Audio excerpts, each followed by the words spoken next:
lift you high, you are worthy of praise. Baba, praise your name, you are worthy of praise. Oh, you are worthy of praise. You are worthy of praise. Oh, you are worthy of praise. You are worthy of praise. Baba, praise your name, you are worthy of praise. Baba, praise your name, you are worthy of praise. You are the Olúwa, Jehovah. You are the Olúwa, Ọba wa. You are the Olúwa, Jehovah. You are the Olúwa, Ọba wa. You are the Olúwa, Jehovah. You are the Olúwa, Ọba wa. You are the Olúwa, Jehovah. You are the Olúwa, Ọba wa. Bóyá gba gbogbo ògo, Bàbá gba gbogbo ògo. Gba gbogbo ògo, Bàbá gba gbogbo ògo. Gba gbogbo ògo, Olúwa gba gbogbo ògo. Gba gbogbo ògo, Bàbá gba gbogbo ògo. You are the Olúwa, Jehovah. You are the Olúwa, Ọba wa. You are the Olúwa, Jehovah. You are the Olúwa, Ọba wa. Kábíyèsí bàbá, ìrẹ́ ni oníṣẹ́ ìyanu, dẹ́sàkì rẹ̀, we praise you Lord. You are worthy to be praised. Kábíyèsí Bàbá, bàbá, ìrẹ́ ni oníṣẹ́ ìyanu, dẹ́sàkì rẹ̀, we praise you we Lord. praise you You Lord. are worthy to be praised. Ọba ọba ọba ọba títí ayé. Ọba, Ọba ọba ọba ọba ọba. Ọba, Òun ló ń pèsè fẹ́ ojú ọ̀run. Ọba, Jésù mi ò kò má yí padà. Ọba, Ọba ọba ọba ọba títí ayé. Ọba. Jehovah reign. Jehovah reign.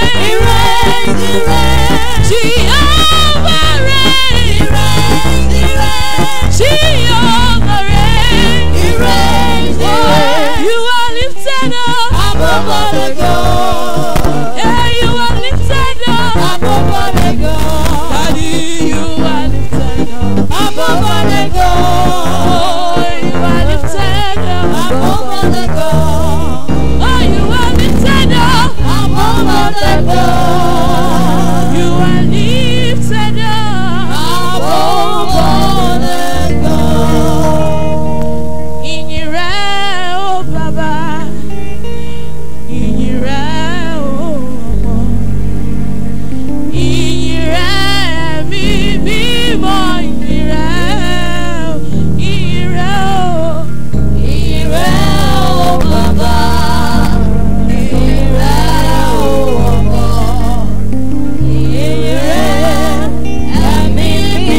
wípé láti ọjọ́ Monday nítòótọ́ ni gbogbo wa ti rí ọwọ́ Ọlọ́run.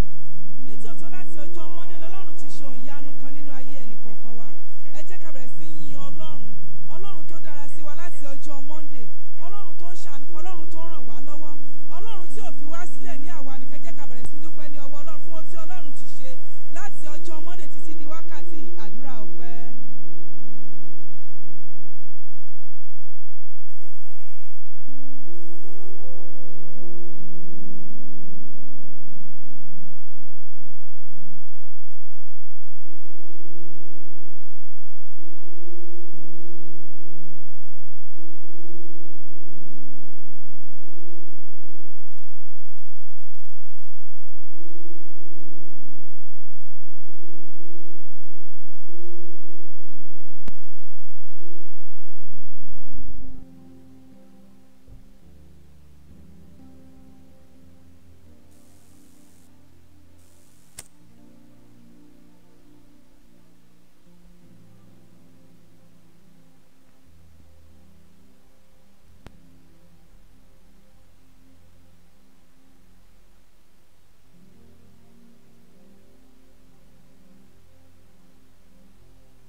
Jesus our Lord.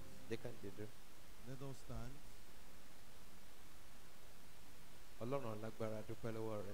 Mighty Father, we give you thanks. King of Kings, we give you thanks and glory. We thank you for your kindness towards us since Monday. And we magnify you for what you did on Monday. We thank you for what you did on Tuesday. We thank you for what you did on Wednesday. And Father, I magnify you for what you do tonight. Father, in Jesus' name, accept our thanks. Father, in Jesus' name, accept our praise.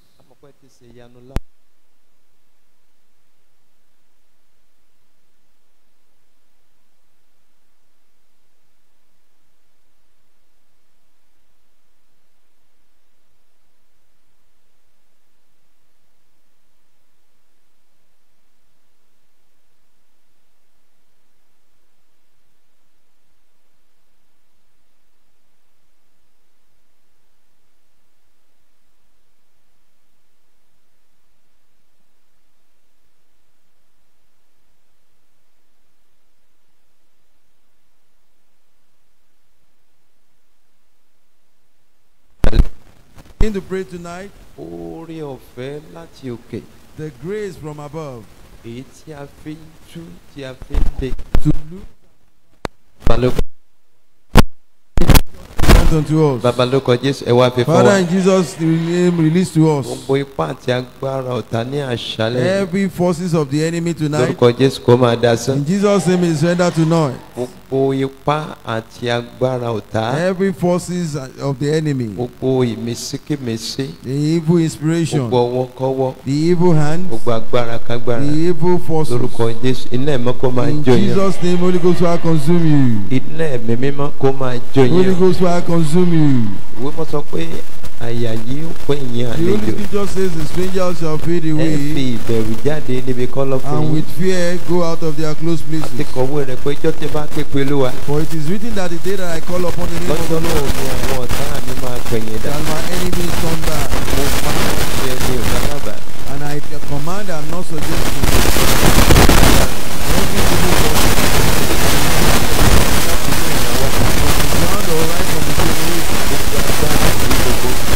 every forces, the unseen eyes, the unseen works, every evil inspiration, the forces that came here with us, and I command in the name of Jesus, disappear. Amen. In Jesus' name, go out. In Jesus' name, go out. In Jesus' name, go out. In Jesus' name, go out. In Jesus' name, go out. In Jesus' name, go out. Jesus' name, go out. Jesus' name, go out. láṣẹ lórúkọ ti Jésù. And I command in the name of Jesus. As a child of authority. Ìwé mọ́ sọ wípé kí ẹnikẹ́ni kó má ṣe yọ mí lẹ́nu. That no one should trouble me. Àtẹ̀kọ́ ni ohun tí àtẹ̀kọ́ àtẹ̀kọ́. For it is written and it is written already. Kí ẹnikẹ́ni kó má ṣe yọ wá lẹ́nu. That no one should trouble us. Nítorí pé à ń ro àpá Kristi lára wa. For we bear the marks of Christ on us. Àtẹ̀kọ̀wé rẹ̀ wípé. For it is written. Nígbà tí Jésù lọ dé ìgbèkùn ní ìgbèkùn. When Jesus was ascending, he held captivity captive. Gbogbo ẹ̀mí ìgbèkùn. All you spirit of captivity. Ẹ̀yin ẹ̀mí tí ìjádùn àgbà. These forces that will not allow a man's prayer to be answered. Gbogbo agbára kágbára tí máa ń ṣàdúrà jẹ. The evil forces that will pick up on the prayer of the saint. Lórúkọ Jésù. In the name of Jesus the Savior. Lórúkọ Jésù. In the name of Jesus the Savior. Ó yẹ pòórá. Disappear. Amen. Ẹ pòórá. Disappear. Lórúkọ Jésù mo ní ká ẹ pòórá. Say in Jesus' name disappear. Yes, lórúkọ Jésù ẹ pòórá. In Jesus' name disappear. Ìwọ ẹran ara lórúkọ Jésù mo tẹrí ẹ bá. You flesh I subdue you in Jesus' name. Mo fi àṣẹ ìpè mímọ́ Ọlọ́run lórí mi mo fi tẹrí ẹ bá. By the calling of God upon me I subdue you. Ẹran ara ní àṣálẹ́ yìí. Flesh tonight. Gbọ́ ọ̀rọ̀ Ọlọ́run. Hear the word of the Lord. Mo fi májẹ̀mú ọjọ́ ìpè mi. By the covenant of the day of my calling. Lórúkọ Jésù mo fi tẹrí ẹ bá. I subdue you in Jesus' name. Gbogbo tó lè farahàn nínú àdúrà yìí. Whatever that we want to manifest in tonight's prayer. Èyí tó fẹ́ takori àdúrà yìí. That want to go against the goodness of the prayer. Èyí tó fẹ́ tako agbára àdúrà yìí. That want to go against the goodness of the prayer. Èyí tó fẹ́ tako ìmọ́lẹ̀ àdúrà That yìí. want to go against the light of this prayer. Èyí tó fẹ́ tako ìṣeré àdúrà yìí. That want to go against the success of today's prayer. Jésù. In the name of Jesus. Ó yẹ gbiná bẹ́ẹ̀. Be consumed by fire.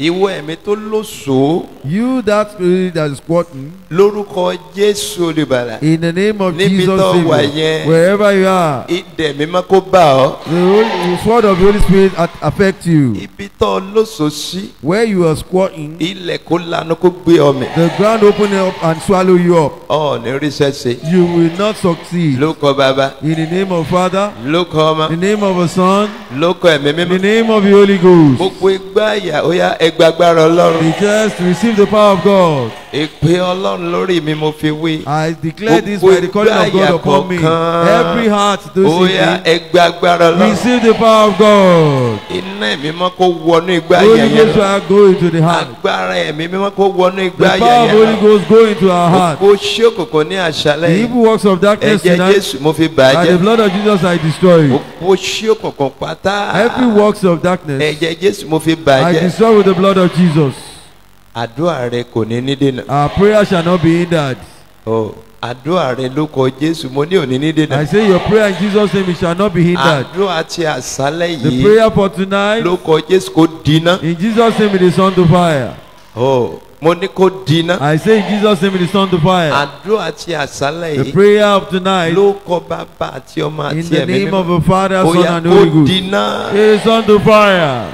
Lórí àdúrà yìí gangan. Concerning tonight's prayer. Ẹ̀mí Mímọ́ gbàṣẹ́ sí. Holy Spirit take control. Ẹ̀mí Mímọ́ gbàṣẹ́ sí. Holy Spirit take control. Ẹ̀mí Mímọ́ o. Holy Spirit. A fẹ́ kí ẹ gbàṣẹ́ sí lórí àdúrà We yìí. want you to take control concerning tonight's A fẹ́ kí ẹ prayer. rìn nínú àdúrà yìí. We want you to move in tonight's Lórúkọ prayer. Jésù Olúwa ṣe bẹ́ẹ̀. In Jesus' name, Holy Lord, do so. Àfẹ́kẹ́ bá wa pàdé lọ́tún We ní want you ìyanu. to meet with us anew Lórúkọ and Jésù Olúwa ṣe wonderfully. bẹ́ẹ̀. In Jesus' name, Lord, do so. Gbọ́ lórúkọ Bàbá àti Ọmọ àti In the Ẹ̀mí name Mímọ́. of the Father, Son, and Holy Ire Ghost. tó ń bẹ́nu àdúrà yìí ní The àṣálẹ́. goodness in tonight's prayer Oríire tonight. ò ní tako. Your head will not go against it. Amen. Ìṣẹ́gun ti The àṣálẹ́ yìí victory for tonight, kò ní fún ọrùn. it will not elude you. Amen. Kò ní fún ọrùn. It will not elude us. Yes, lórúkọ Jésù kò ní fún I ọrùn. say in Jesus' name, it will not elude us. Ògo ni fún Ọlọ́run. Glory be to our God. And I cover this environment with the blood of Jesus. Amen.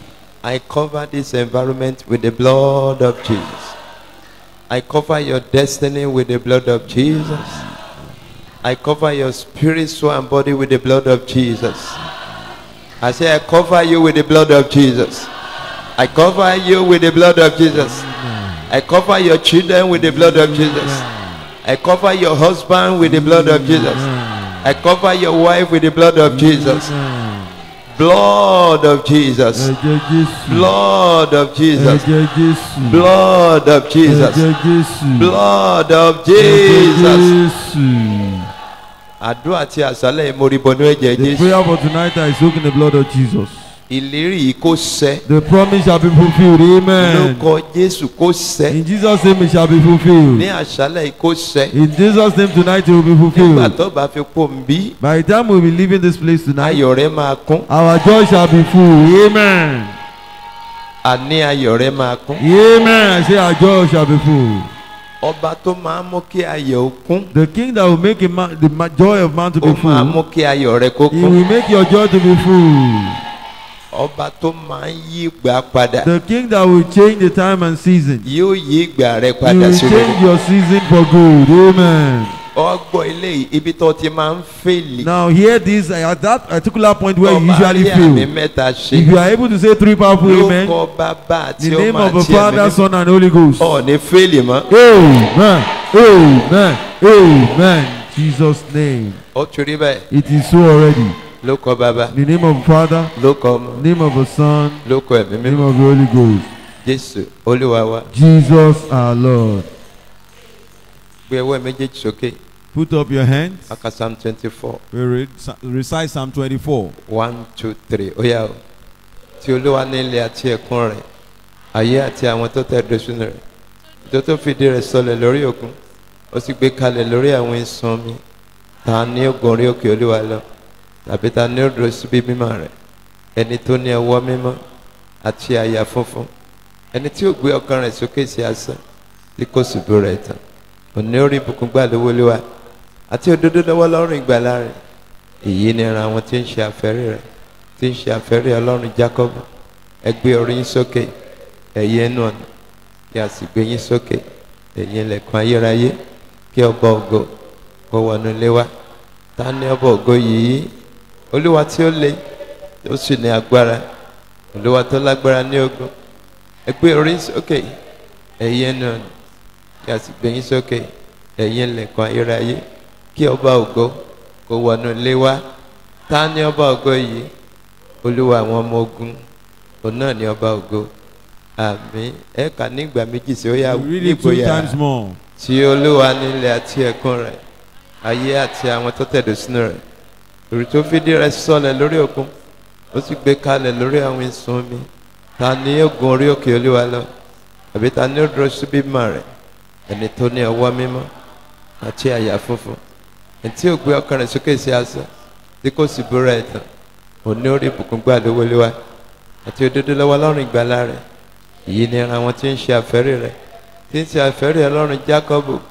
Ẹ gbé orí yín sókè, ẹ̀yin ẹnu ọ̀nà, kí a sì gbé yín sókè, ẹ̀yin ilẹ̀kùn ayérayé, kí ọba ògo kó wọnú ilé wa. Ta ni ọba ògo yìí? Olúwa tí ó le, tí ó sì ní agbára. Olúwa tó lágbára ní ogun. Ẹ gbé orí yín sókè, ẹ̀yin ẹnu ọ̀nà, kí a sì gbé yín sókè, ẹ̀yin ilẹ̀kùn ayérayé, kí ọba ògo kó wọnú ilé wa. Ta ni ọba ògo yìí? Olúwa àwọn ọmọ ogun, òun náà ni ọba ògo. Àmín. Ká gbówẹ̀ sókè dáadáa. Put up your hand properly. A fẹ́ declare ọ̀rọ̀ agbára. We want to declare a powerful word. Ẹ wí pẹ̀lú ìgboyà. You say it with boldness. 1, 2, 3 ó yá. Tí Olúwa ní ilẹ̀ àti ẹ̀kún rẹ̀, ayé àti àwọn tó tẹ̀dó sínú rẹ̀. Nítorí tó fìdí rẹ̀ sọlẹ̀ lórí òkun, ó sì gbé kalẹ̀ lórí àwọn ìsun omi. Ta ni ó gun orí òkè Olúwa lọ? Tàbí ta ni ó dúró síbi mímọ́ rẹ̀? Ẹni tó ní ọwọ́ mímọ́ àti àyà funfun. Ẹni tí ò gbé ọkàn rẹ̀ sókè sí asán, tí kò sì búra ẹ̀tàn. Òun ni ó rí ìbùkún gbà lọ́wọ́ Olúwa, àti òdodo lọ́wọ́ Ọlọ́run ìgbàlà rẹ̀. Èyí ni ara wọn tí ń ṣe àfẹ́rí rẹ̀, tí ń ṣe àfẹ́rí Ọlọ́run Jákọ́bù. Ẹ gbé orí yín sókè, ẹ̀yin ẹnu ọ̀nà, kí a sì gbé yín sókè, ẹ̀yin ilẹ̀kùn ayérayé, kí ọba ògo kó wọnú ilé wa. Ta ni ọba ògo yìí? Olúwa tí ó le, tí ó sì ní agbára. Olúwa tó ní agbára ní ogun. Ẹ gbé orí yín sókè, ẹ̀yin ẹnu ọ̀nà, kí a sì gbé yín sókè, ẹ̀yin ilẹ̀kùn ayérayé, kí ọba ògo kó wọnú ilé wa. Ta ni ọba ògo yìí? Olúwa àwọn ọmọ ogun, òun náà ni ọba ògo. Àmín.